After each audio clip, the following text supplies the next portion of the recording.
Hi there, hope you're having a good day. Welcome back to another video.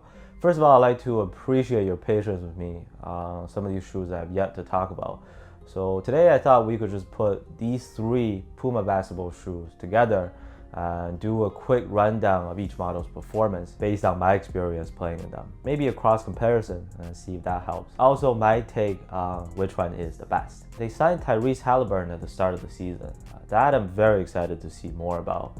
Possibly a new signature shoe in the near future. So on today's menu, we have the Stewie 3 MB.04, which is the newest LaMelo Ball signature shoe, and the MB.03 Lo, the low top version of his previous model. All of these are available in quite a few colorways as we speak.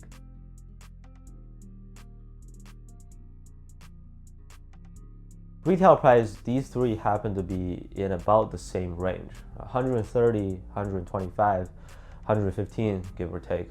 By the way, from Puma, I am missing a few more, but those will be coming up here on this channel. For budget shoes, there's a Court Pro and Puma Dagger. Court Pro's got a nice looking design, in my opinion. Dagger is like a higher cut version of the Court Riders. Both of those, I'm sure if you're patient enough, they should be like a shoe that you can find at around $40 to $50 at the outlets. Maybe even lower than that. I remember seeing the Puma Genetics going for like 25 bucks, something like that. I can't even get full at McDonald's with 25 bucks. On the opposite end, they came up with an All Pro Nitro Elite retailing at a disgusting $250. That's where they lost me completely. I mean, I'll probably still get it if they release here or when they go on sale. Yeah, personal feeling, but I think it's very nasty. They can experiment the pricing, but nobody should bite on that. $250 USD for a pair of Pumas. However they perform on the court, I don't think I'll be happy. Anyways, let's start with the Stewie 3. Out of the three here, this shoe I've spent the most amount of time playing in, and a lot has changed. This is the first ever Puma basketball shoe that features a drop-in midsole. And this drop-in was terrible at first. I almost injured my hand taking the insole / midsole out of the shoe. They don't want you to take it out, because once you do, you'd be like, what the heck is this? This feels like a cast. Midfoot plate and 4-foot nitro foam sort of insert are both on there. Dual density Pro Foam Plus. Well, Pro Foam is what they use on their cheaper models, so I had extremely low expectations. But once they got some runs in, they never really felt like a brick. It probably looks like it's rock hard on the clips, but inside the shoe, I had a decent bounce back and energy return when I pressed down on it, believe it or not. So it did remind me a little bit of the 808-3 regular version from Way of Weight, except it's not as comfortable and the traction is not as good. If we were to evaluate the stiffness of the whole drop-in midsole setup, that's like a Nike Cosmic Unity 3 type. One last thing about the drop-in midsole, this type of surface works perfectly.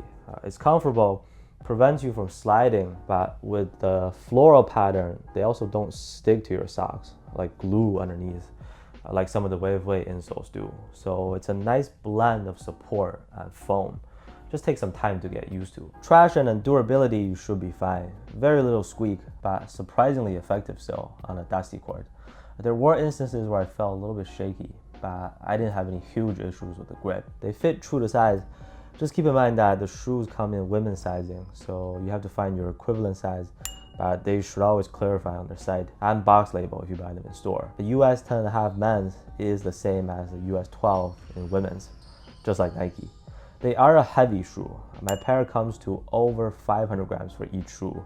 That's kind of crazy because the Adidas AE1 is also 500 grams, to give you a reference. That puts them as one of the heaviest shoes I've played in all year. On feet, they feel lighter than what the digits show, partly because of the low top setup and low to the ground core feel. Those help to offset the weight a little bit. Material, let's say, is more of the sturdy type. Technically not the soft and plush type, but there was no pinching or anywhere hurting from my experience.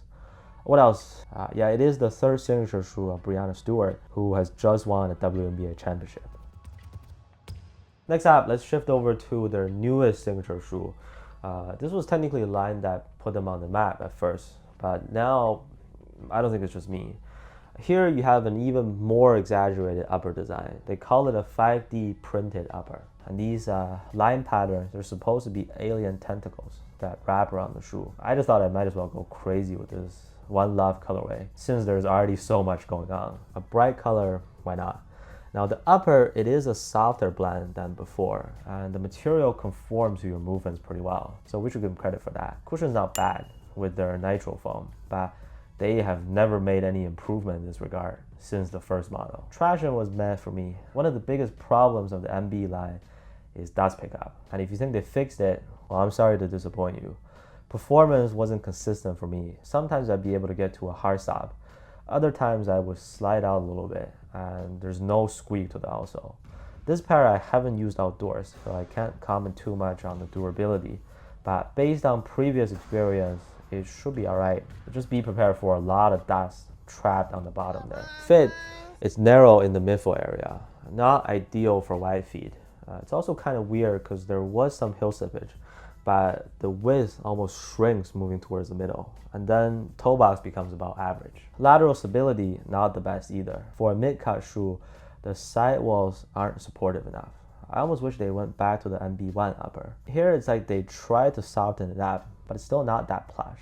Well, they sacrifice lockdown. Even though the foam is partly caged, there's no extensive outrigger shape or anything that really guards the midsole.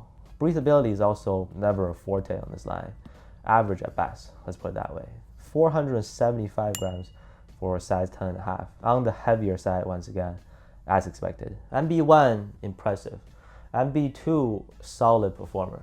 MB.03, kinda disappointing. MB.04, why are they still doing this? Hopefully they can come up with something different for the next model. I don't know how many more games he can last, but LaMelo has been killing it to start the new season. All right, now we're gonna finish with another shoe that I just wasn't that excited for, but the colorways are nice. Deals are pretty tasty. So here's the MB.03 Lo. They spell it as L-O for mellow, I'm guessing. Yeah, it's the low top MB.03, and this time they actually reduced the weight significantly. This pair weighs about 410 grams on the scale, so that would be the first impression that you'll likely have if you played in any of the recent shoes from the MB line. Puma basketball shoes tend to be on the heavier side, but this one is much lighter than the other ones. Not much cushion really. Traction is okay, like satisfactory. Dust pickup is still a problem. Dust accumulates on the outsole easily, and there's also zero squeak if that bothers you. Still more of a standard true to size fit, nothing too special to be aware of for sizing. This material did not feel good in hand in terms of softness or flexibility, especially in the toe box. But step-in comfort was quite nice actually. Fairly cozy ride. Heel cushion is a little bit clunky. If you remember the MB.01 Lo, they didn't even drop the weight by a tiny bit. So at least they really chopped off a piece here. It's not like the collar was soft and foamy to begin with on the regular MB.03. I thought it was gonna be a spongy one, but nope. MB.03 Lo, pretty light for a Puma shoe. So putting these three together, if you were considering from them for your next option, my recommendation would be the Stewie 3. At the very least, it's pretty unique. Decently spacious fit around the midfoot area.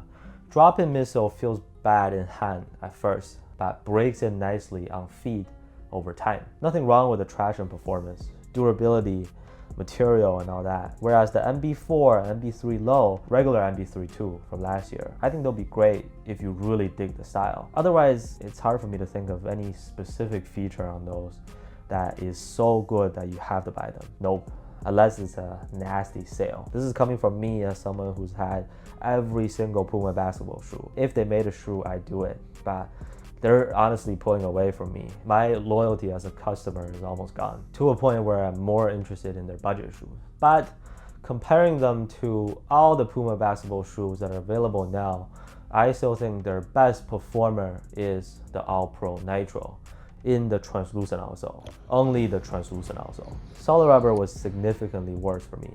Yeah, the conclusion of this video, after going over the Stewie 3, MB.04, and MB.03 Lo, is to get the All Pro Nitro. What the fuck? Yeah. I bought these anyways, just sharing my thoughts on them. Please feel free to share your experience or thoughts on these as well in the comments. Thank you so much for watching, and I'll see you next one.